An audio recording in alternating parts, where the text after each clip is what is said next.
United Nations officials have confirmed that the UN mission in the Democratic Republic of Congo, known as MONUSCO, has in the past worked with Congolese army officers who were suspected of committing human rights violations.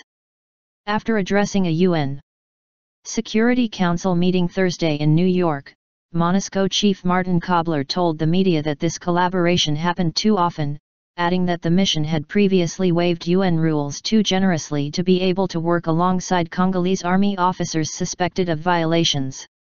Kobler also said that among those Congolese officers were two generals that the mission decided in February it could not support, because of the UN's human rights policy.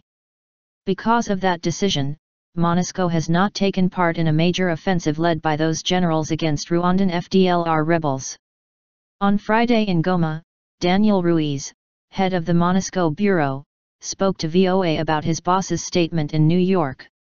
"We are always available to work with the Congolese army, and we have often worked with units or officers who were suspected of human rights violations," Ruiz said. "One must remember that the DRC had a terrible civil war recently, and things like that happen in civil wars." Kobler also told journalists in New York that the mission had supported the two generals in the past because it thought the DRC government was taking punitive action against them and had given their cases to the military prosecutor. However, this had not happened in several cases. He said 118 Congolese army officers are on MONUSCO's list of suspected human rights abusers and that the mission should not cooperate with them. But in Goma, MONUSCO's Ruiz said the mission has not ruled out collaborating with officers suspected of human rights violations. He said the United Nations general policy in all peacekeeping operations to prevent violations is to take measures to avoid them. "That doesn't necessarily mean that we cannot support units that have officers who are suspected of human rights violations," he said. "There are measures that can be taken. For example, human rights officers can be placed close to those units, or military observers, when there are joint operations."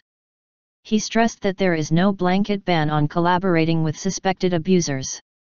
"We mustn't think that because there's an officer suspected of human rights violations that we can't work with his unit," Ruiz added.